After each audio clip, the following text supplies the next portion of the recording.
Welcome to Coach Washington Sports Talk. This is Coach DeArmond Washington. Make sure you hit that like, subscribe, and share button. Again, make sure you hit that like, subscribe, and share button. Now let's talk about it. I was kind of wondering what I was going to speak about today, but we're going to talk about what makes a good high school athlete, or what gets an athlete prepared to be a good athlete, top of the class athlete in that class. Let's start it like an athlete coming in the ninth grade, coming from middle school. Because I hear a lot of high school coaches talking about how sometimes the ninth graders come in and they're not so much prepared for high school. I don't think they mean so much of the physical part of it, so much the knowledge part, like defensively. If you're a D lineman, do you know your gap assignments? Do you know what a zero technique is? A one technique, a two technique, three technique, different techniques on the D line. If you're playing in the skills position, like in the secondary linebackers, do you know what a cover two is? Can you get in, let's play a cover three? Knowing the basic duties of your position, understanding contain responsibility, things of that nature. Receivers, knowing their routes, and I know with the quarterback, that is a work in progress, like checking down, doing check downs and things of that nature. Just kids coming in like somewhat prepared in high school in ninth grade. I know I talked to a couple coaches and they say a lot of times kids are not prepared on that end of just not knowing fundamental football. Okay, so you get them in your program, you get them going, they play. But one thing I learned, my nephew hit high school. I saw how he immediately took to that weight program, that weightlifting program. I can tell from when he first started, he played for Independence. When he first started going into the weight room over the summer, by the time they got to like their first game, I could just tell by his size, like that he actually got into the weight room, like he took that serious, like he wanted to get stronger and he wanted to get bigger. So over the summer, he really took to that, and in his development, he really got bigger and stronger. I seen that over one summer, and just talking to a couple parents I know, kids who experienced ninth grade, because we're gonna work up young men not understanding what it is to get in the weight room. I can understand they're not used to that, then they got to get accustomed to it. But just my nephew, how he took off in that weight room. I got a friend in Durham. He's getting his son in the weight room. They do weightlifting as a unit, but I don't think he's taking the class actually in high school. I know we was in high school. That's all we had, weightlifting class year round. I don't think they do it as much now, but the steps he's taking with his son, and he's got him a trainer, and they're paying to go into the gym, getting him, teaching him how to correctly lift the weights and get him going with weightlifting, because I think weightlifting is the key to the progress. You got to start lifting weights, learn how to lift weights properly. So I know a lot of kids, I'm not seeing a lot of youth kids I'm seeing them play their ninth grade year. I'm looking at them at the games, and I'm wondering, like, are they not pushing that weightlifting like they used to a couple years ago? Because some kids are thin, but are they not pushing the weight program? Because I believe in that weight program. You really got to get in that gym. So I think that's kids who want to get going in sports. You got to really get in that weight room, really get used to lifting weights, and really get that into your daily routine of trying to get bigger and stronger. Another thing I noticed A lot of kids training. A lot of kids don't like to train. You know, they were when they're coming from youth, they was working out over the summer with their youth coaches, working on schemes and install. But I'm talking about actually working on their footwork, their positional work, you know, really putting that one-on-one training into the position that they're going to play. I see a lot of kids do train because we're training a lot of kids. So I know a lot of kids do train, but majority of kids really don't really train. And I don't know if that's because the parents don't want to pay for the training, because it can get a little pricey, but you know, it's not free. It can get a little pricey, but I think training has to be incorporated with it too. Like, I don't know if parents don't want to pay for it, but sometimes I think they just don't see the value in the training. Because maybe they're in ninth grade. We speak on ninth grade. We're going to move up. Like, ninth graders really training and putting that work in. They don't really see where the money's going, you know, not understanding it's a future investment that you're really putting into this training. It's not really for now. For like the next season or two, you're really putting an investment in the training. And, you know, so we're talking about weightlifting, you know, some type of agility, footwork training. You have to do that. I think a lot of kids need to run track. They do need to run track. Track is important to help them with their speed. Speed work is good work. I think speed work is good work. I don't care from lineman to the running backs, receiver. I think every kid needs to, you know, run track and work on their speed, because everybody can get faster. The faster the better. The faster you are, the more attractive you are. And speed. Like, I know a lot of kids do run track. I think they like running track and doing the field events, linemen or whatever, and you know, the sprint. So I see a lot of kids running track. So weightlifting, agility, footwork, positional, and speed training. I think that's the key for kids on proper training and just getting trained up, become better athletes. And I know my man Myron Flowers would say nutrition. He speaks on that heavily, nutrition, the way you eat. And he's right. You know, you are what you put in your body. So throwing that nutrition in, eating properly, affects athletes, you know, development, size-wise and all. And I was on my son about sleeping, getting a good night rest and sleeping, because I'm old school. They say if you sleeping, you growing, baby. If you young, so getting a good night's sleep and getting your hours in of sleep, I think that all helps with becoming a better athlete. Now, I'm talking about those coming into like the ninth grade, like ninth grader coming in. You need to really get on that weight program, find you a trainer, start some type of training, positional, running track. That'll help you, and then watching what you eat, because some people are trying to put on weight and some kids are trying to lose weight.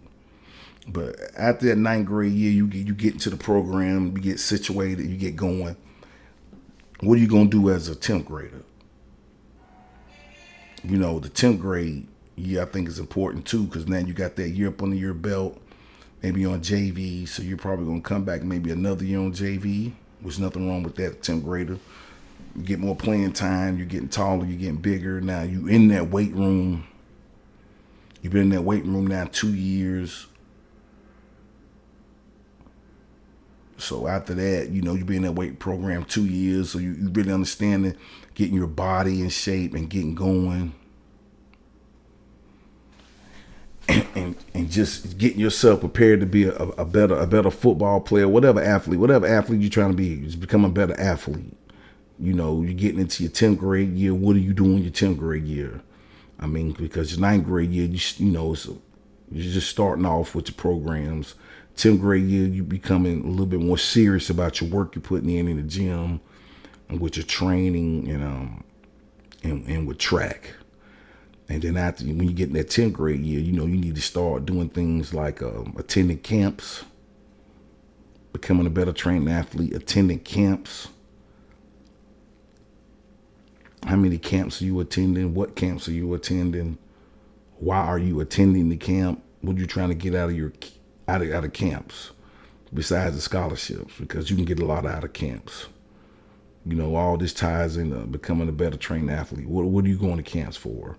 Of course, everybody wants to go to the camps to get a scholarship, but you can get a lot more out of a camp. You can just look at kids' form and body, and you could just see the work that they've been putting in over the years in that weight room and training, skill-wise, running. You could tell by their techniques, offensive line, whatever position. You could tell what techniques he's been really putting his time in on learning his skill, his position, as far as his techniques, whatever position he play. You can go to camps, you can learn that, and you can kind of gauge yourself on where you stand. You know what I'm saying? Looking at an athlete like, hey, I'm right there with him, so I'm on the right path of training and getting myself together. So, moving into your 10th grade year, I think you need to be more serious about that. And, when camping. And then let's go into your junior year. Your 2 years in high school.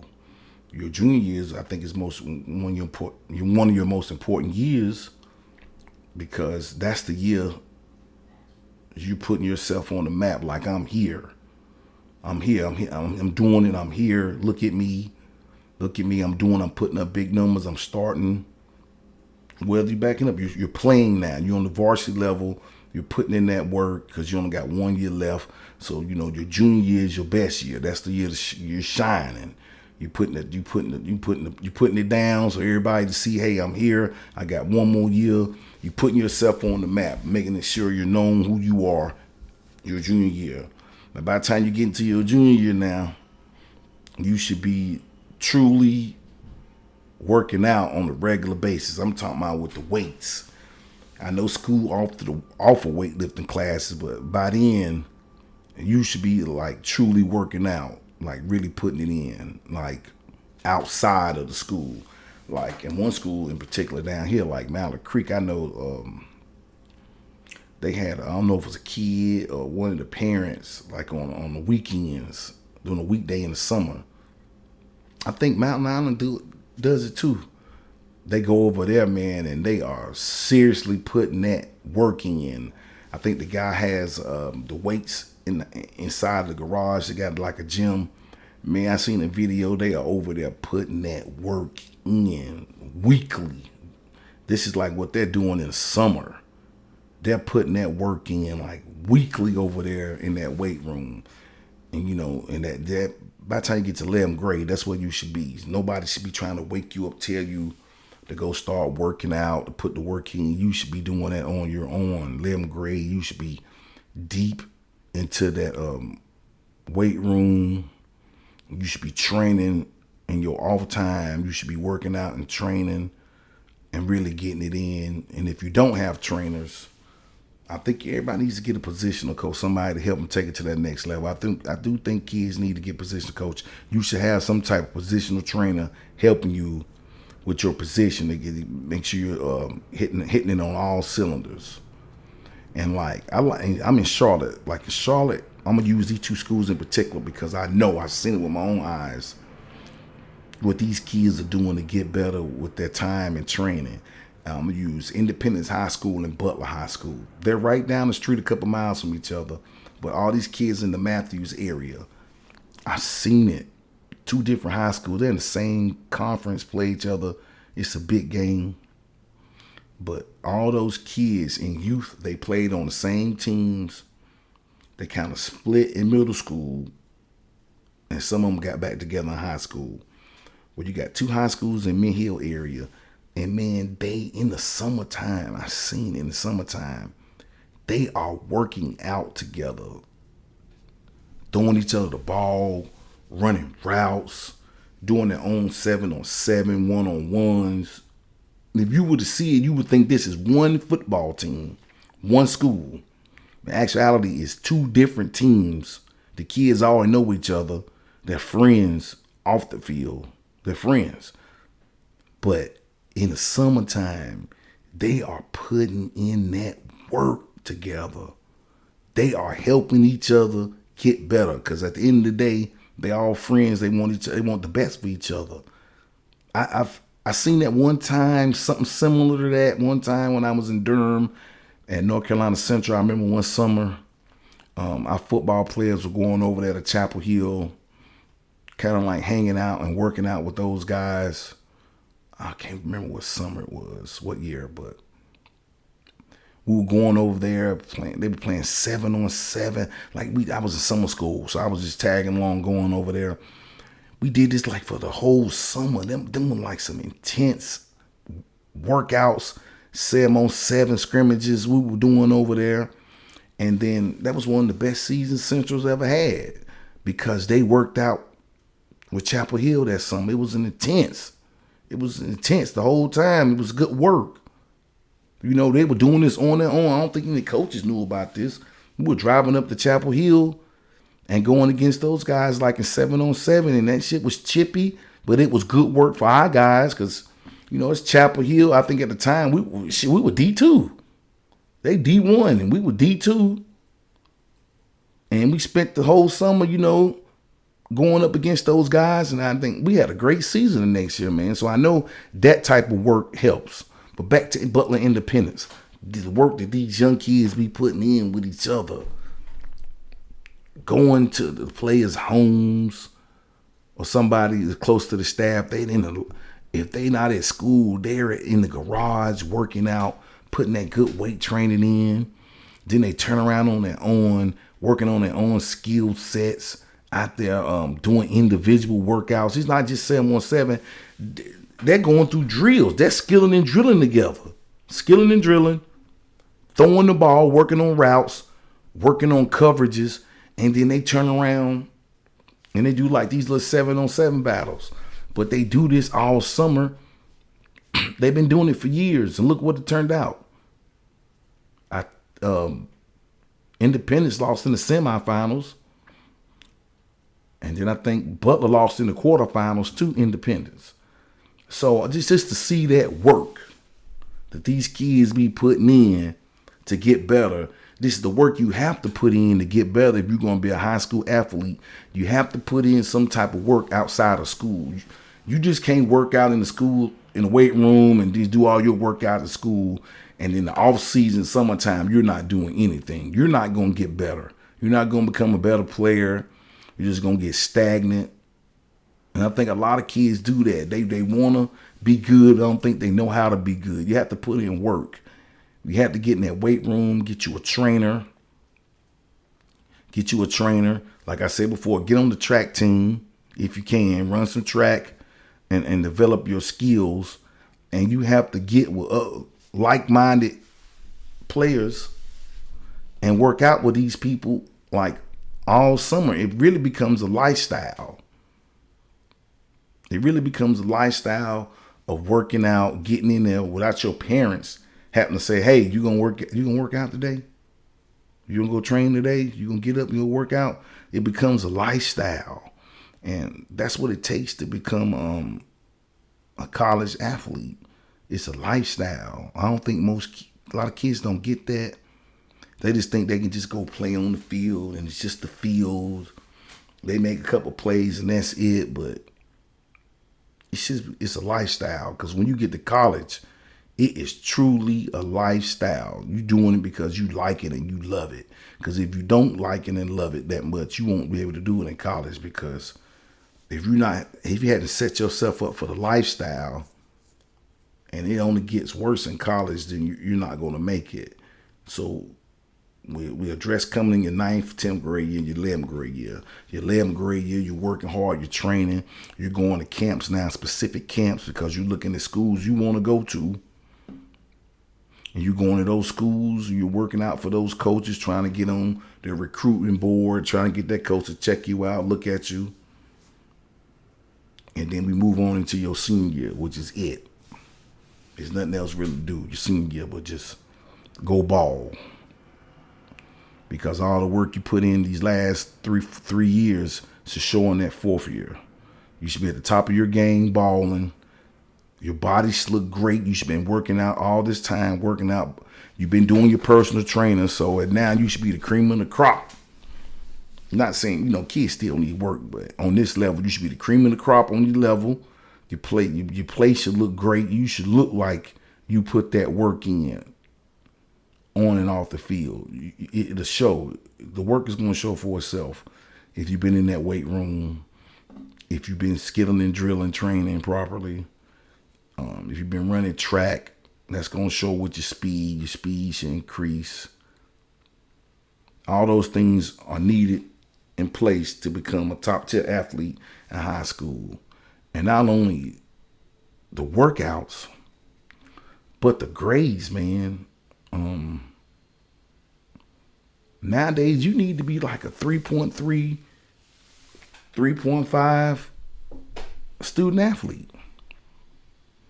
That's part of the lifestyle too. Academics is part of the lifestyle because, like we always talk about this transfer portal, how it is for high school kids. You have to have it all. Now you have to be a baller on the field. You have to have good academics because they're going to use your academics. If they can't give you a full ride or give you a partial, they're going to try to cover the rest of your bill with academic money. And FAFSA, that's like your parents' income. If you can receive that, if you can receive FAFSA, then they're going to break that down into 3 parts: your FAFSA, academics, and then your football money to make a complete package. So it's about training, really athletic training, and then the training you do in the classroom, because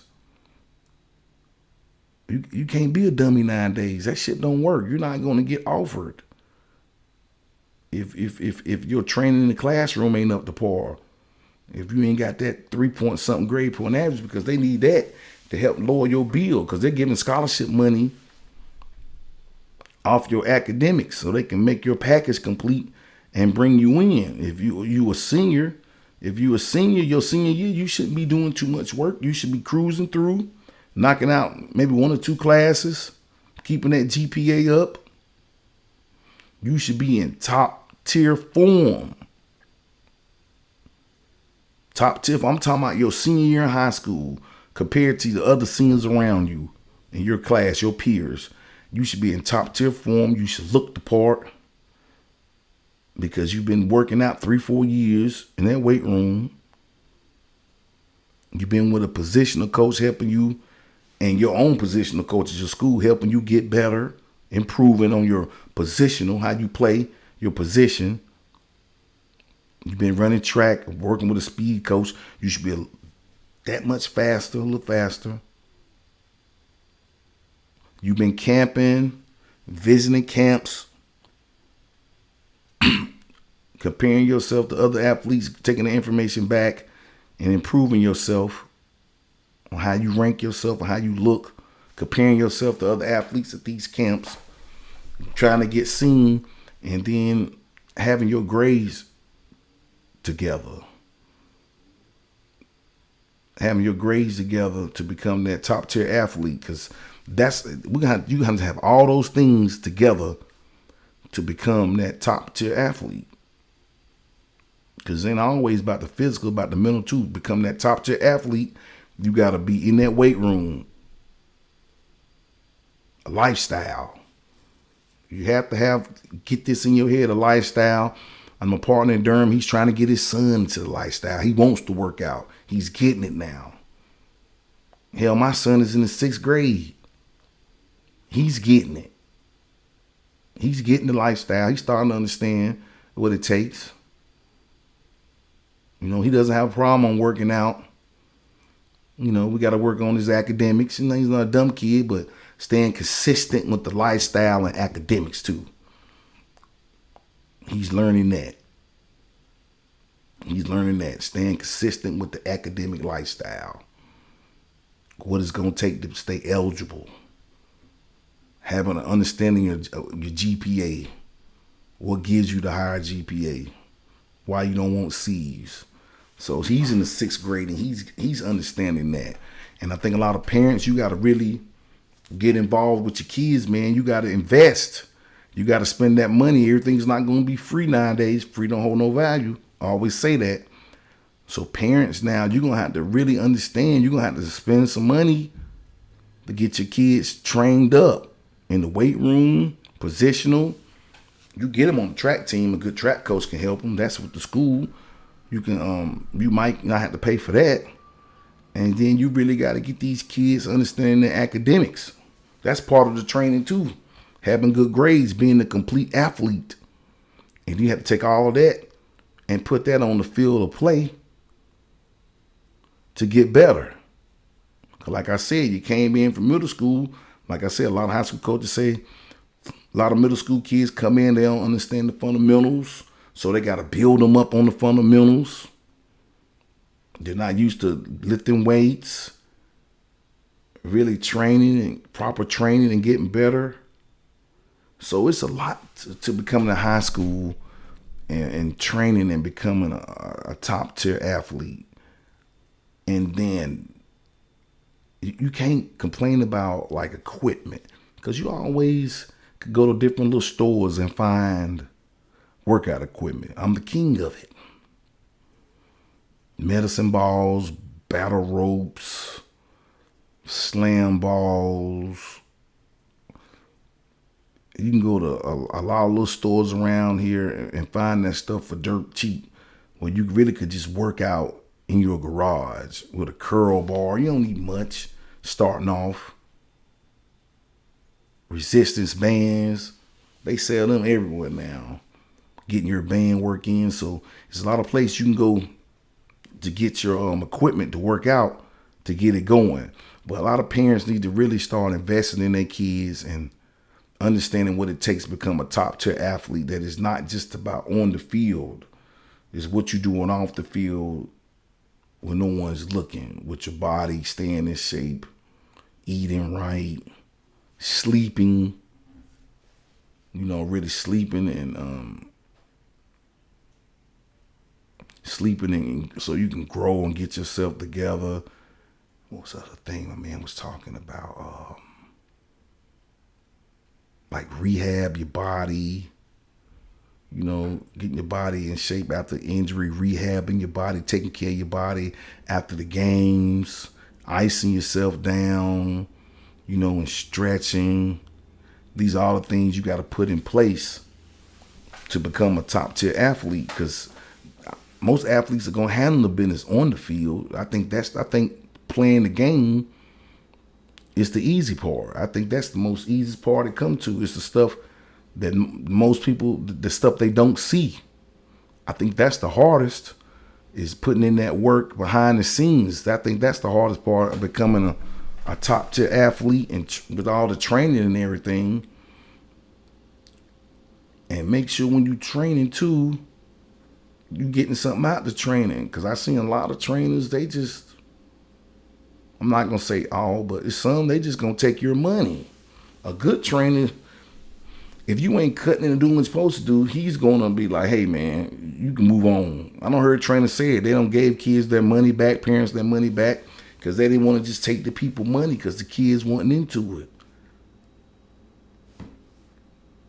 And you got other trainers, they just going to keep taking your money because, that's what they do. They train. So if you want to keep coming to the sessions and paying for it,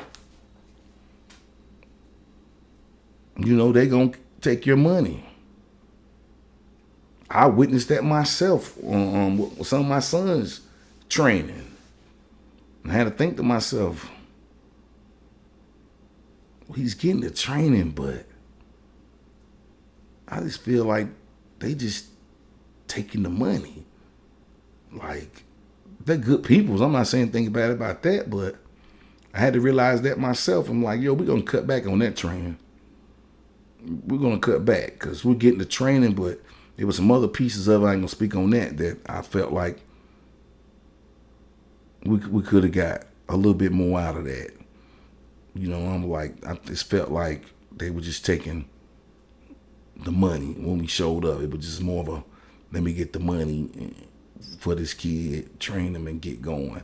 And, and I ain't gonna hate on that. They trainers, they need to make money. That's their job, to train. So parents, be aware of the training. Make sure your kids is really getting something out of it, and listen when these trainers talk. Because sometimes, they'll tell you about themselves if you just listen. Because if they're training your kids to help them get to the next level, they should always be referring them to, like, hey, I got a guy over here that can help you. You got your film together.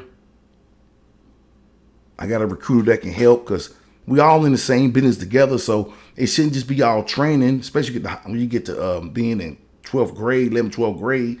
Your trainer should be helping you with more than just training. He should be like, hey, I know a guy. We can send your information to him. I got a coach. I can send your information over to him. They can start taking a look at you. Because that should be a part of training now, helping the athlete move on to the next level. Helping these athletes get to the next level. So the trainer should be assisting with that somewhat. Referring you to somebody that can help you get your film in front of the coach, or he might know a coach that could take a look at your information and grade you and give him some feedback. That's what your trainer should be doing. He should be, especially when you're on the high school level, you training with him, he should be sending your huddle and film and stuff over to a coach or a recruiter, and he should be getting feedback and give you that feedback on what they see and what you need to work on and improve on so you become that top tier athlete.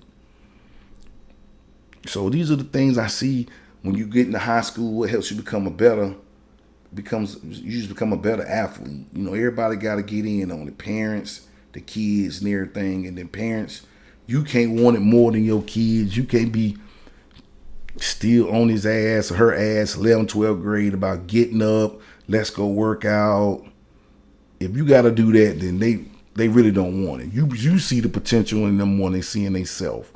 So when they get to like 11th, 12th grade, it should be on them wanting to get up, get to where they got to go. Of course, if they might not drive, you got to take them. But it more so should be on them ready to go. You shouldn't have to tell them about anything. They telling you, I got training at this time. I got workouts here. I got track here. I got positional training here. We're going to be lifting weights and such. Can you give me a ride over there? That should be the conversation, not the parents, you getting up. Are you going to work out? Are you going to do this? If you're doing that, then most likely your athlete is not ready to play on that next level. It's not ready to go. So that was my take on the day of athletes and what it takes to work out and play on the high school level. If you got any suggestions on any topics, email me or give me a comment on anything you would like to hear me discuss on my next podcast. Make sure you hit that like, subscribe, and share button. Again, make sure you hit that like, subscribe, and share button. Coach Washington out.